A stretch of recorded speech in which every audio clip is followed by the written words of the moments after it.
Hey everybody, it is Bethelite here. Hope everyone's having a good week. It is Thursday, 1 o'clock, and I've got a special guest on the channel this week. She has written a book called Jezebel, a Jehovah's Witnesses. Let me get the exact title so I don't screw it up. Where is it here? I'm looking at my notes here.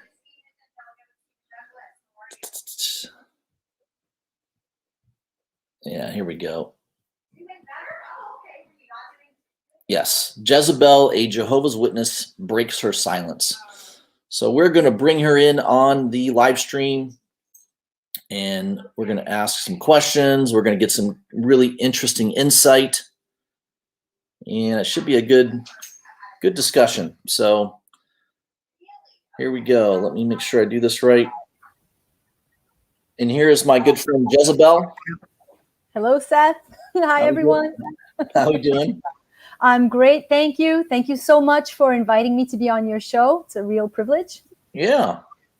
You and I, we've known each other a very long time, although we haven't been in communication all the years, but oh, we go way back. We go back, right? Yeah. We go way back. Yeah. Who knew back then that we would end up here, right? That's interesting, I think. Who knew? Who knew? All right. I left a little bit before you, and I'm glad that you came to your senses, because I always knew you had it in you. I was the only one. Everyone else still bamboozled. Bamboozled. Bedazzled. Yeah. Bedazzled. All right. Awesome. Well, I did get your book that you sent me the digital copy of. I started reading it. Yeah, it's very interesting. And I don't know why you don't think it's written that well. I thought it was written very well. Oh, thank you. Oh, I liked it. It was very. I like. It flowed very well. It was very easy to follow. So. Oh, I read fast. Like in 5 minutes, I read 15 pages. Okay, great. That's good to hear. The reason I say it, it's because there was a lot of stopping and starting. I had started writing it and stopped for several years, because it's hard, because it's hard to relive those painful moments of your childhood. It's difficult, and I would find myself getting anxious and depressed, and I couldn't breathe. I'd walk away from the desk, and then I would leave the manuscript for like a month and then go back to it. So I was always afraid that it would come out choppy. I'm glad you don't. So how long did it take you to write that?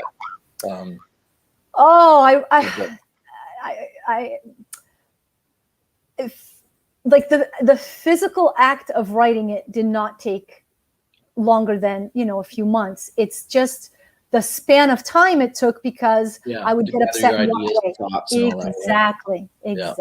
Exactly. Ideas that have been festering. I wrote it.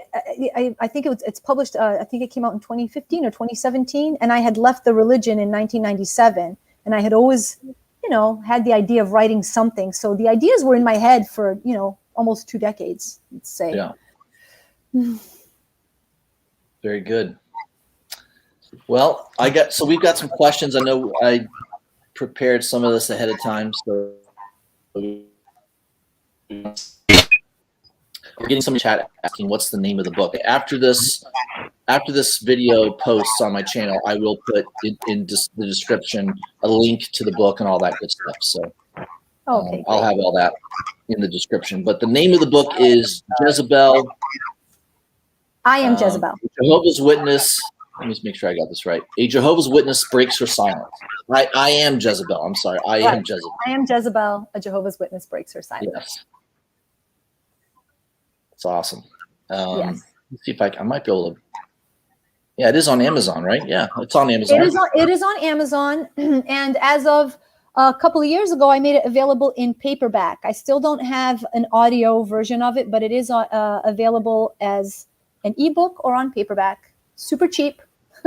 I put it like at $2.99 so that anyone can afford it. I just want to help people. There we go. I'm actually good enough to share screens. There it is. Good. You're pretty good. Yep, that's great. Yeah. So if anybody's interested, I'll put the link in the description too. But there is the title of the book, and it is available digitally on Amazon or Kindle, all that good stuff. And it looks like you could also buy it on paperback. So I know some people like to hold a book in their hand versus reading it digitally. Yeah. And some of the information that's in there comes from a paper that I wrote in college that got published in my university magazine, annual magazine. And I wrote it anonymously. And because I did a lot of research into disruptive cults. And so there's a lot of citations by doctors and psychologists in the book that I just put in the paper, and I also put it in the book if anyone is, interested in citing and the scientific evidence. All right, very good. So Great. There it is, everybody. Make sure you pick up that book. I'm sure you'll enjoy it. I started reading it already in the few minutes that I had it, and it was fantastic. So I'm going to definitely dive in more and read all of it. Thank you. So I've got some questions for you. Okay. I'm going to do this out of order a little bit because some of this I didn't have in the correct order. How about this one? What was it like growing up in the religion, especially as a woman? We get people that ask this question sometimes. Yeah. Well, it wasn't easy. It wasn't easy. I honestly, it's not pro female, pro woman. It's definitely not. It's one of the patriarchal millennial sects that came out in the 19th century, like Mormonism and all the other. It made me feel okay. There's an example that I want to give you, and that pretty much sums up what it's like to be a woman in the organization. I'll just give you this example. Okay.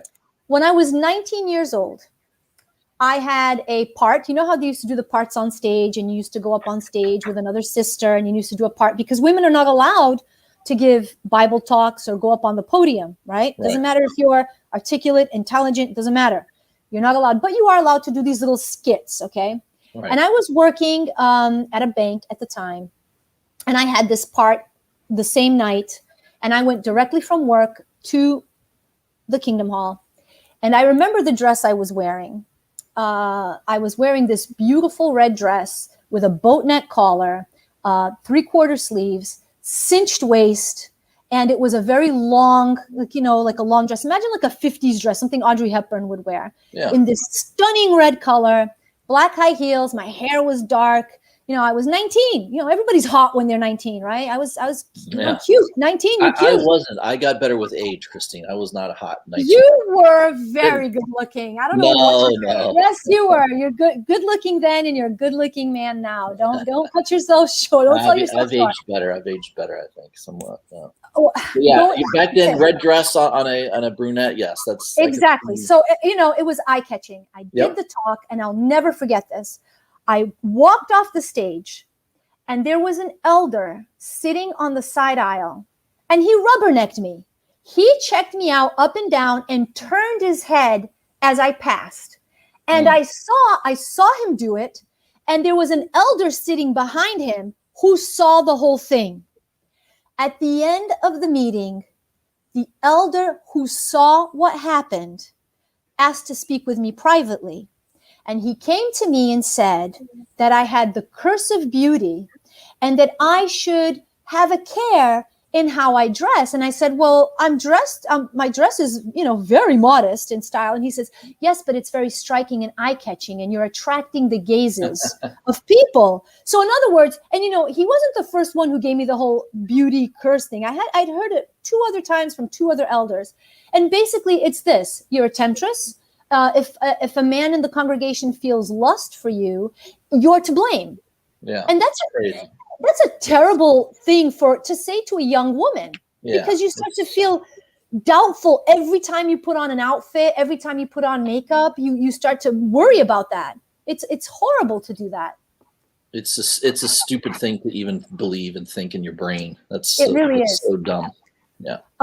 My Jehovah's Witness later in life, my Jehovah's Witness husband, when I started having doubts and asking questions, he cursed my intelligence. He said that it's a detriment because it makes you an independent thinker. And that when I began asking questions, he said, you're sounding like an apostate. And the only thing that should come out of your mouth when the society says jump is how high. Yeah. That's what it's like being a woman. It's like you have to be critical thinking is not encouraged whatsoever. No. Right? No. Don't ask questions. Don't ask questions. Yeah. Well, yeah, it's back then. I remember you were going through difficulty, and I was one of those people that was so, I was brainwashed, indoctrinated like everybody else. So, you think back and you're like, man, why couldn't I have seen how things were then? But you have to go on that journey. Everyone awakens differently. I think, right? Oh yeah. You have to. Yeah. You have to leave when the time is right for you to leave, and when that time is. In a lot of cases, I think some people wake up when they make a mistake, right? I mean, I'd say majority of people that become ex-Jehovah's Witnesses end up that way because likely they've gotten disfellowship, they've done something wrong, which is, to live this perfect life that they want you to live. I mean, it's ridiculous, right? Most people are gonna make mistakes and do things. They're going to want to experiment and live life. So, I think what happens is a lot of people get disfellowship, and then that break away from being at the meetings all the time, it kind of wakes you up. I feel like it's being unplugged. You're being unplugged from the Matrix. Like the Matrix movie when they finally unplug them. That's a great analogy. And he looks around like, holy crap, this is what I've been plugged into. Exactly. That's what it kind of feels like when you're away from it for a while. Yeah, exactly. Yeah. Yep. It's a great analogy. Now, I never got disfellowshipped. That's right, you didn't. I did. Yeah, you did. I got disfellowship in a major way. I created a lot of. I'm sure they talked about me for a long time in the various congregations. Well, I did not gossip about you because I was already gone. But I know they. If you had been there, you would have though. You would have been one of those. I know it. No, not really. I liked you, Seth. I thought you were a great guy. No, I never had any. No. You were never a goody two shoes kind of guy. I was always on the edge. You came across as a sincere person. You weren't a fake. Yeah. Well, I appreciate you saying that. Oh, it's just the truth. It's the truth. So how about this is a good question. What convinced you the most that it was not the truth? Well, I can easy. The November 1st, 1995 Watchtower. That's when they changed their whole doctrine, redefined it of the 1914 generation, and that was the straw that broke the camel's back for me because, as you well know, you were born. Were you born in the truth?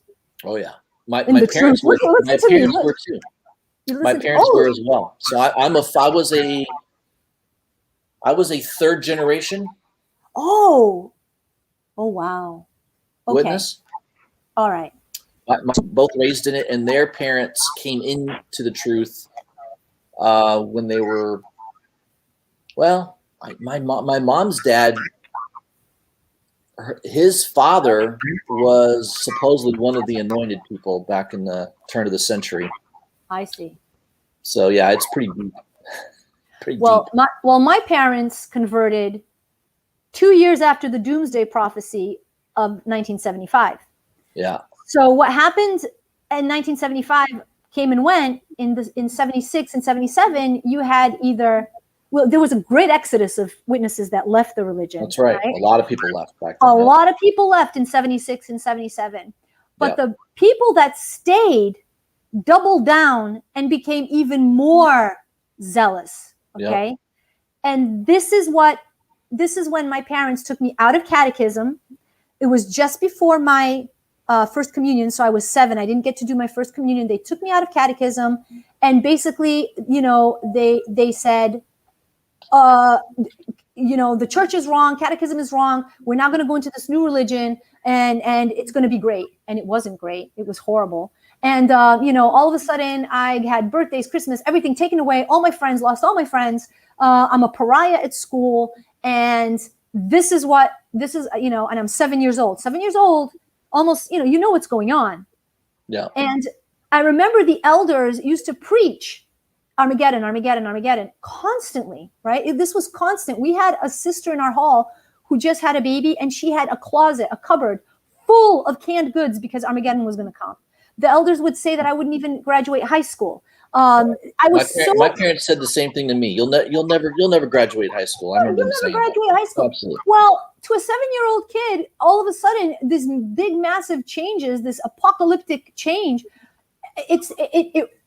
I started having nightmares. I started wetting the bed, anxiety, stomach aches, and it just got worse throughout my adolescent and my teenage years. I started, reading everything I could about the Holocaust. I thought, oh my God, I'm going to go through the Holocaust. This is what Great Tribulation is going to be like, all this stuff.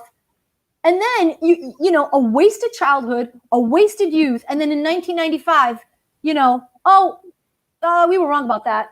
That's not how it's going to go down.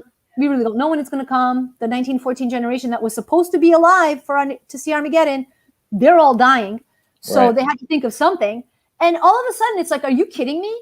You mean to tell me that I suffered all that throughout my childhood, lost my youth, lost my joy? That's supposed to be the time of your life that you're carefree and young and happy.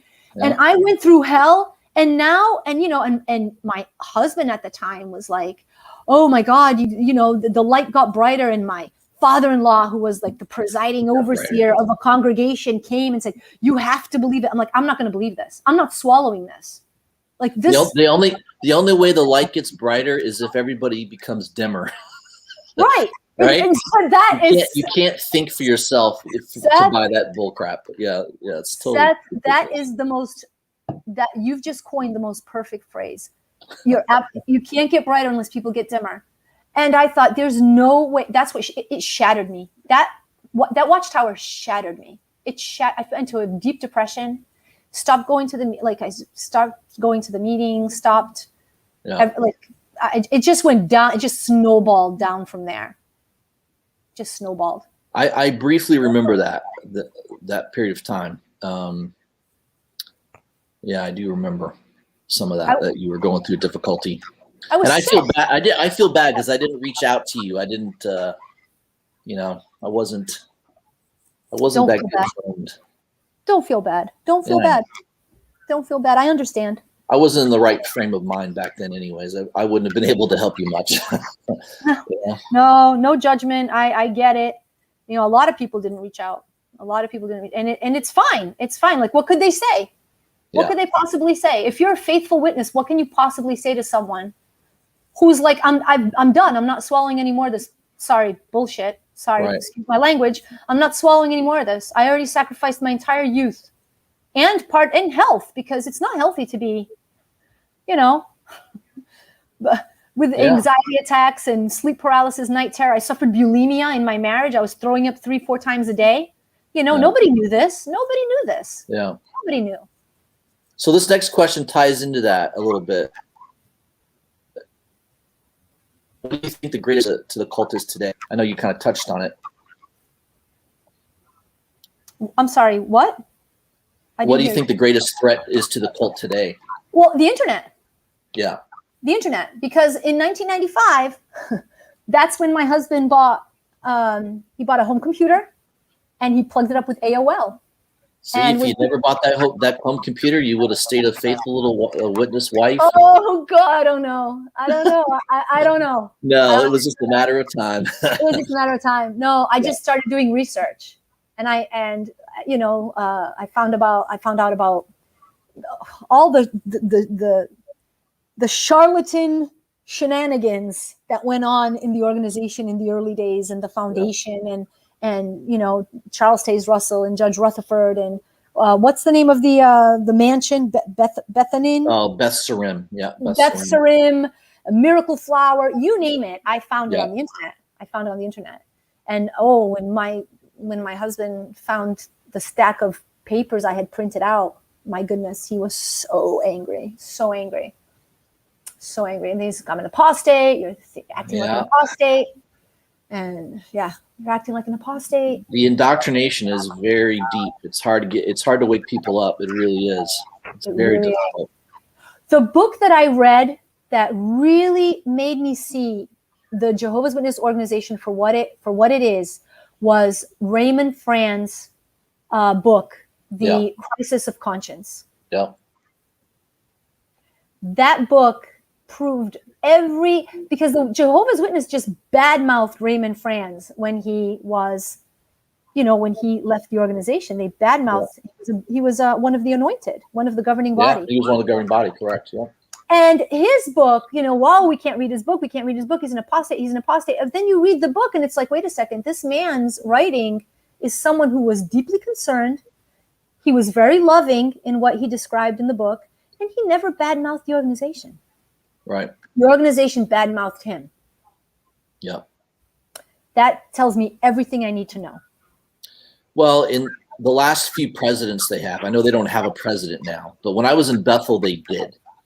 When I was in Bethel, the last president, I think he had passed shortly after I left Bethel. But the previous president, I think Noor was one of those guys that was really just going after people. He's the one that instituted disfellowshipping. There wasn't disfellowshipping prior to, I think it was I think they started really doing it in the early 70s. Prior to 1970, they really didn't disfellowship people. They didn't. In fact, they had articles talking out against excommunication. Because it's cruel. Right, because they knew how bad it was. But it's psychological cruelty. But what happened was when Franz left, they really intensified the grip on people because, he was his book pulled a lot of people away, prominent people. There were entire married couples in Bethel that all left at the same time when that book came out. And I've seen some of the interviews of these couples. There was a lot of people in Bethel that left right when that all came out, because they were, a lot of them were good friends with Franz, and there was a big upheaval in Bethel when that all happened. So it's really interesting. Disfellowshipping, the original cancel culture. Yeah, that's right. That's the first cancel culture. Cancel culture. It's and it's like, when you hear about nowadays and things that are going on, anyone who talks against the mainstream narrative gets canceled. Yeah. I'm not saying that you should agree or disagree with it. That's up to you. But the fact that they would cancel and boycott, and it's like, oh my God, I'm reliving the nightmare of my religious cult all over again now in 2021, and it's absolutely terrifying. The mob goes after you and just cancels you. It's the same thing as what happened when we were in the religion. It's the same exact thing. The one thing you can't ever really get rid of is stupidity. It always comes back in cycles. Always. Never underestimate the power of stupid people. Yeah. Oh yeah. Oh man. I got so many other things we could talk about. Well, we could go on. We could talk well into the wee hours of the next day. There's just so much to say.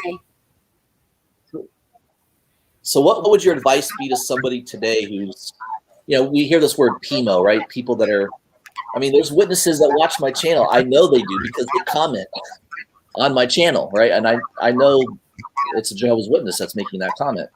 So what would your advice be to somebody who's like still going to meetings, still maybe acting like a witness, but probably mentally they kind of know it's all garbage? What would your advice be to that person? Be true to yourself. That is the best advice I can offer to anyone. Be true to yourself and live your truth. Because if you're going to live someone else's truth, you're never going to be happy. And you're living a lie. You can't live a lie. You can for a little bit. You can convince yourself, fool yourself for a little while. But in the long run, you're just going to waste your time. And time is so precious. Why waste it? Why waste it? And if people, this is because my parents, they didn't talk to me for a long time, afterwards. And I finally had it out with them. And I said, my spirituality, my religious beliefs and my spirituality it's an intimate and personal thing. That's my business. That's not your business. That's not anyone's business. That's my business. If there is a Jehovah up there, like you say there is, and whatever happens, and the day of reckoning comes, that's my business. That's between me and him. That's nobody else can get involved in that. Right. So I need to live my truth. And if somebody can't respect that, and that's a basic, fundamental human right to have your own thoughts and have your own personal beliefs. If someone is so indoctrinated and so hateful and so full of themselves and that they can't accept that, though, that person is not worthy of your time or your effort or your affection. Period. Right. Period. I'd agree with that. Absolutely. I wrote a letter to my dad and he came around. It's like, I have never done anything to shame this family. I've never done illegal drugs. I've never gotten arrested. I never came home pregnant. I didn't disgrace the name. I was never a slut, a whore. I never sold drugs. I never, I went down the gamut. I never killed anybody. Like, I went down the thing. I was like, I'm everywhere I've ever lived. I'm a respectful member of the community, a law-abiding taxpayer who helps other people. I have never brought shame to the family. You are lucky to have me as a daughter. Just because I don't believe in your religion,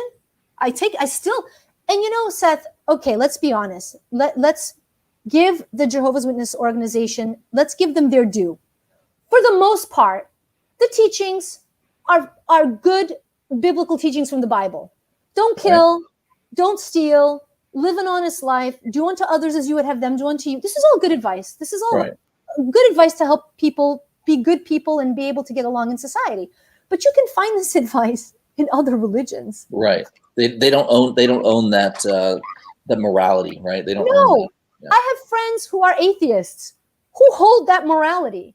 Many friends who I have who are atheists and agnostics who's like, we live as though God exists. We don't really believe in him, or maybe he's there or not, but we live as though he exists because they see the benefits to society of living by those principles, right? Living by principles that were written in the Bible. Yeah. Exactly.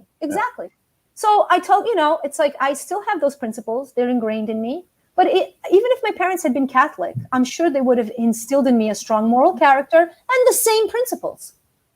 Right. And I would agree with that in most cases, but I think also the religion of Jehovah's Witnesses, it breeds narcissism, it breeds judgmental attitude, right? I mean, my wife points it out to me all the time. Oh, she's right. She's like, you're being a narcissist. You're being like you were raised. No, but it's like, for example, birthdays.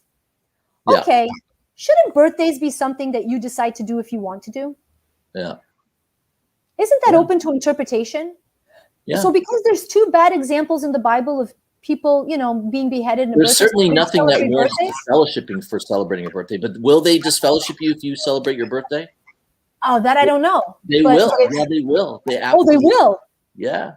And this is the thing. It's like if the society has been wrong before in their interpretations. I'm an intelligent person. I'm a good reader. I have, my reading comprehensive level is high.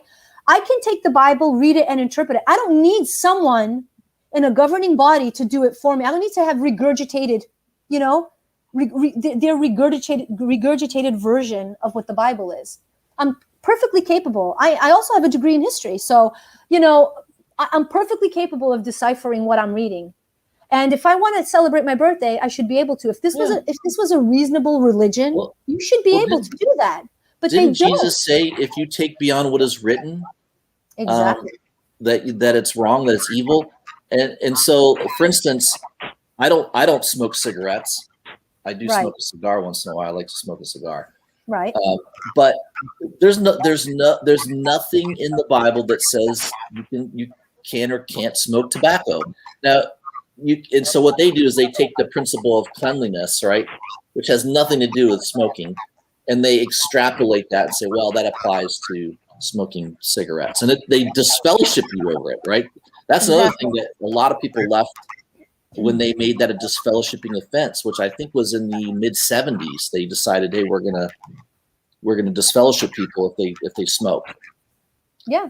And so there was thousands of people that left because they weren't going to give up smoking, right? It's I still think you should give up smoking. I don't like smoking, but there's no scriptural basis to disfellowship something for that, for somebody for that. It's ridiculous. No. It's dogma. It's all dogma. Yeah. But the difference between these millennial sects, like, and I say millennial sect, I mean Mormonism. I think the Seventh-day Adventists were also from a millennial sect. Jehovah's Witnesses, is they take it to the extreme, because the Catholic Church has dogma, and if you don't follow the dogma, it's not like if you're eating meat during Lent that they come and knock on your door or cast you out of the religion. Right. You know, but Jehovah's Witnesses do, and it's that totalitarian aspect that you have to follow the religion to the letter.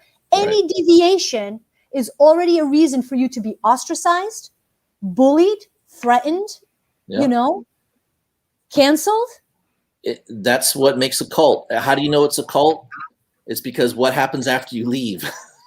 Right? That's the main marker for me. How do you know your religion's a cult? Well, That's right. Go against what they say, and that's how you know. That's how you know. They preach tolerance, they preach love, they preach acceptance, but the minute you go against their narrative, threatened, bullied, ostracized, canceled. I mean, if you're a Bible student studying with them, you can say all kinds of things and do all kinds of things, but as soon as you're baptized, right? That's right. That's right. It's over. I once talked to an ex-witness, and they said, they summed it up perfectly. They're the first ones to greet you warmly at the door, and also the first ones to kick you in the butt on the way out. Yeah, that's right. I like that one. That's good. Yeah. It's they seduce you, and then once you're like, hey, I'm going to stand up for myself. Okay, bye. Yeah. Well, I'm still amazed that it was that cult was able to grow as much as they did. I know it's compared to other religions, it's minute, it's tiny, but it still has a lot of influence on a lot of people all over the world. It's crazy. They pray. They prey on the weak. They prey on the downtrodden. They prey on the people who are really seeking something in their lives. If you're at a down point in your life and a Jehovah's Witness comes and talks to you, they will seduce you right into that religion because you're looking for something and you want to believe that there's something better out there. And heck, who doesn't want to live in a paradise on earth? Right. That would be great. That's the sell. That's the sell. Don't you want to live forever? Don't you want to see all your loved ones that died come back and spend time with you and everyone gets along? And everyone sounds fantastic. In a peaceful paradise? Are you kidding me? Right. Yes, sign me up. You know, but if you're okay with your life and you're doing good in your life and you've got a healthy, a grounded, healthy philosophy about life, it's very hard to convert someone like that. It really is. That's why in developed countries, right, there's zero growth. There's actually decline. Right. And then in countries like parts of Africa, parts of maybe South America, there is growth only because economically, people are in bad shape. And of course, they are drawn to, and like you said, seduced into something that sounds a lot better than what they're living now. So,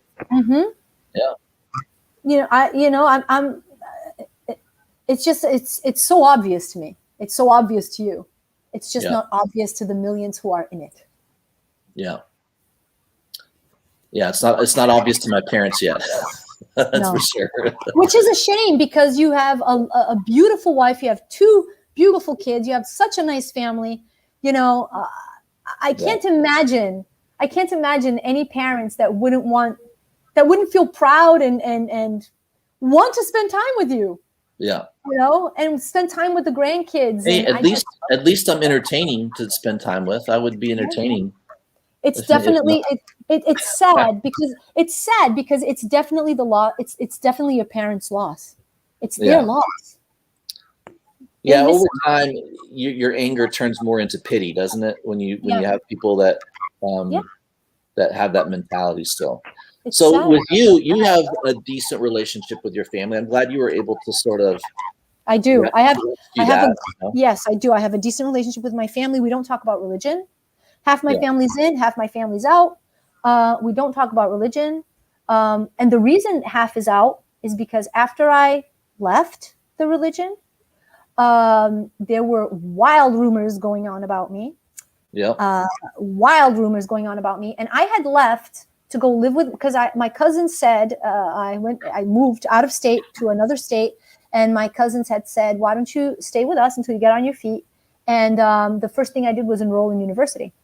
And I was in university working 2 jobs and keeping my, GPA super high, getting grants, getting scholarships, just focused. Like and it was cathartic because I had something to focus my energy on.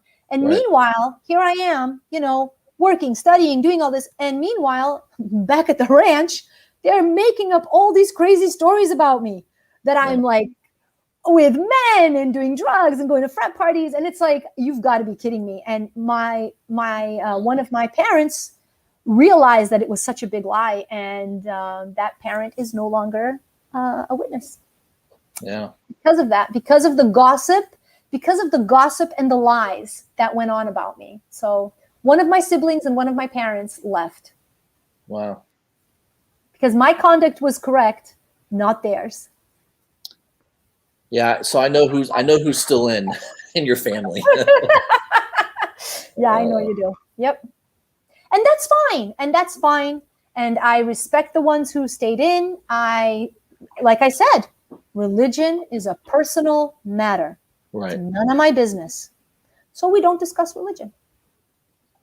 So what are your thoughts regarding someone like me who likes to do activism and likes to, I don't go, I don't storm Kingdom Halls like some of these. No, I know that. I don't do anything like that. I just do a channel and I talk about the cult and try to, educate people. I have the utmost of respect and admiration for you. Like I said, it took me it took me so long just to write the book and just visiting the past and visiting those painful moments just to write it. Anyone who is actively in it, like you're doing videos and you're out there and you're available 24/7 to, because you're taking live comments and responding and everything. It takes a lot. It takes a stamina. It takes a strong person. Not that I'm weak, but it's just a different type of thing. I think it's great what you're doing. You're helping people, you're encouraging them, and you're exposing the lies and shedding light on the truth. Yeah. Well, I appreciate that. One of the people in the chat asked, do you think you had PTSD? I definitely have PTSD. Most likely, right? Yeah. No, I definitely have PTSD. And in fact, hang on one second, because I have my PDF here of my book. And I mentioned that when I wrote the paper in college, we do suffer from a form of PTSD. And if you shoot that to me in Messenger, I can pull it up. Hang on one second. Display it if you want. I will find it. It's a great question. And definitely. In fact, one of the things I did when I left was I invested in therapy. Yeah. I invested in therapy and I went through a lot of therapists. I did go through a lot of post-cult trauma syndrome is what it's called, which is similar to PTSD. Yep. According to Dr. Margaret Thaler Singer, PhD, after exiting a cult, an individual may experience a period of intense and often conflicting emotions. And there's a list. It's spontaneous crying, sense of loss, depression and suicidal thoughts, alienation, sense of isolation, loneliness due to being surrounded by people who have no basis or understanding for cult life, fear of evil spirits taking over one's life, excessive rigidity about rules of minor importance. You can become obsessive compulsive, panic disproportionate to one's circumstances, fear of going insane, confusion, sexual conflicts, unwarranted guilt. It's horrible. And this, I think I've had PTSD. I have several of those. Most of us Yeah. have experienced and still do. And the book, it's called Coming Out of Cults by Dr. Margaret Thaler. It's a Psychology Today. Oh, I'm sorry, or maybe this is a magazine. But I you send it to me later. I'll post it in the description later so people can link up to it. It's called Post-Cult Syndrome. And like I said, when I left, because I had suffered, it's like I have a friend who's a victim of sexual rape. Okay, she was sexually raped on one occasion by a stranger, and I remember we were talking, exchanging our the aftermaths, the consequences of trauma. And she made a comment.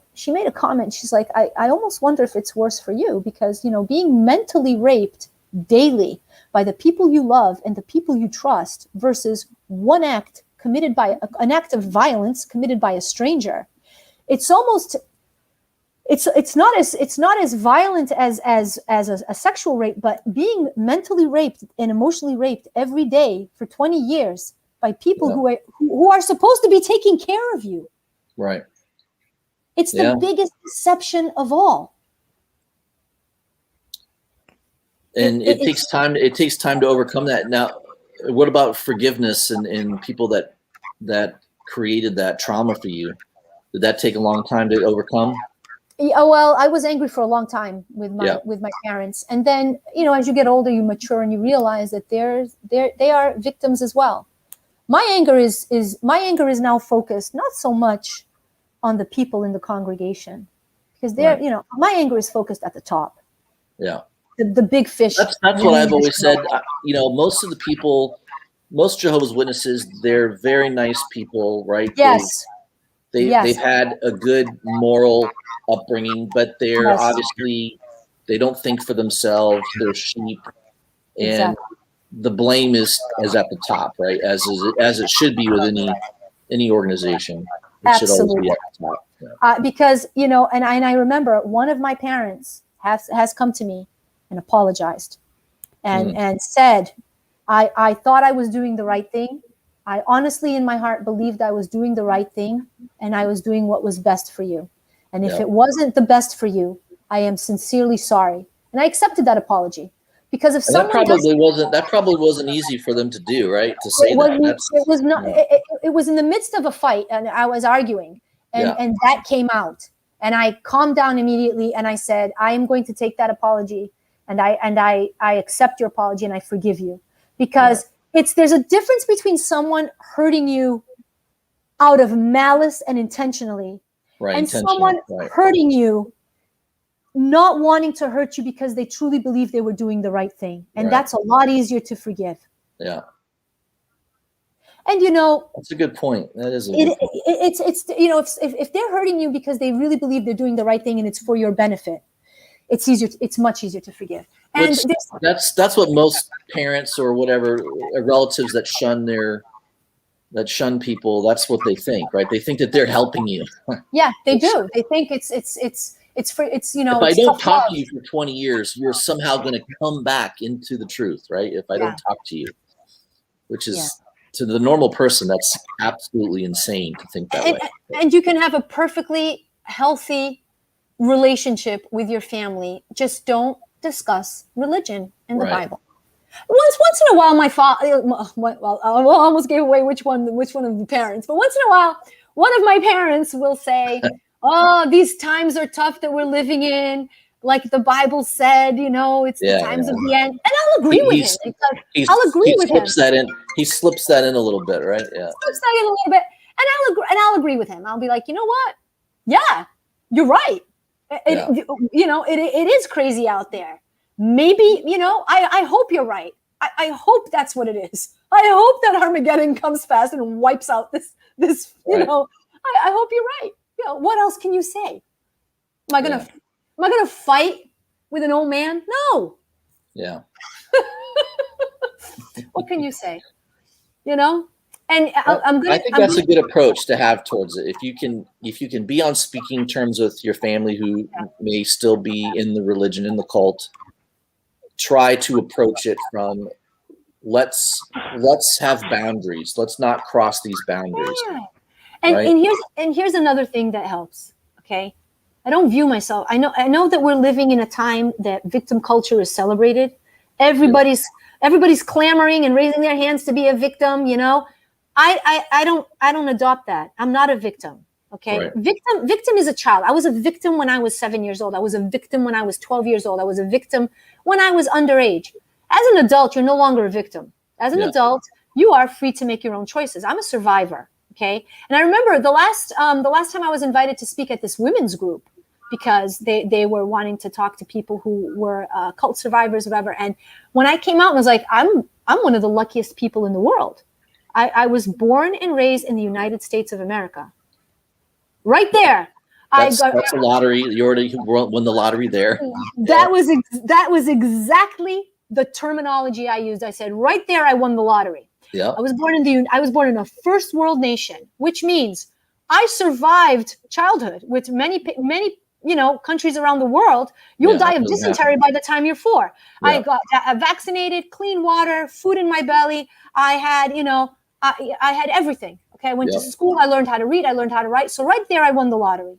Yes, this religion, wiped away, made me suffer, wiped away my childhood, made me suffer, but it could have been much worse. Yeah. And how great that I lived in a country where when I wanted to divorce my husband because I didn't want to be in his religion, I had the right to divorce my husband. Right. It's not like in certain countries in the Middle East where you could be stoned to death. Okay. Yeah, that's right. I had the law on my side. I don't want to be in this religion anymore. Nobody can legally force me. I'm an American woman. I can leave at any time. I can leave the religion. I can leave my husband, and I can go and live my life. And that's exactly what I did. That's why I consider myself very lucky and a survivor and not a victim. And I give you hats off to you. That takes a lot of strength and internal strength in yourself to be able to do that. Most people would have a hard time doing that, if not impossible. All you have to do is look at other countries and what women are suffering under, radical Islam in other countries where they get their, they get beaten, they get killed, they get just because they want to. I was reading the other day, this poor girl, this teenage girl, she got raped.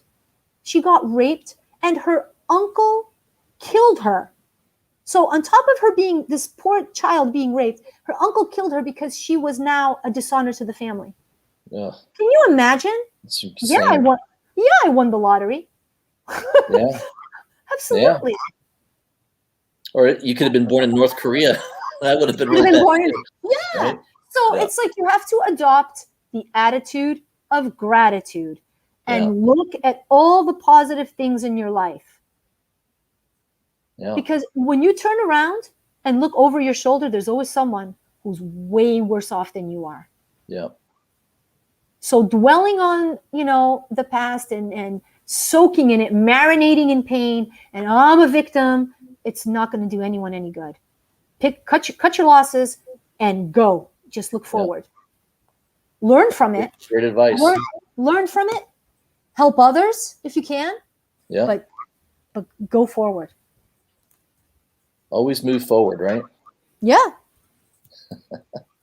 Hey, being a witness kid, I mean, come on, you have to stand up to peer pressure. You have to stand up to all kinds of bullying, all kinds of teasing in school, because you're not allowed to, do a lot of things that other kids do.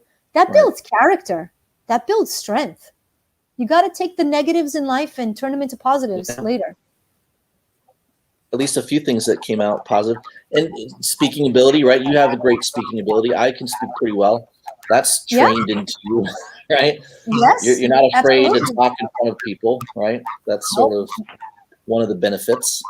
I remember when I first met my husband, he's like, wow, you talk to anyone. Like, I would talk to anyone on the street. I can go up to anybody and talk to anyone on the street. I'm like, well, when you're 8 years old or 7 years old, knocking on doors, selling religion to total strangers, giving them Watchtower and Awake magazines and reading Bible scriptures on Saturday mornings. Yeah, you can sell ice cream. It kind of gets rid of that fear easily. Yeah, I go up to anybody on the street, talk to anyone on the street. That's a good thing, right? Yeah, absolutely. Wow, man, we've had a good conversation. I appreciate your time coming on the channel. I would love to have you on again at some point too. Maybe we could talk about other subjects. I would be honored. It would be a pleasure. Yeah.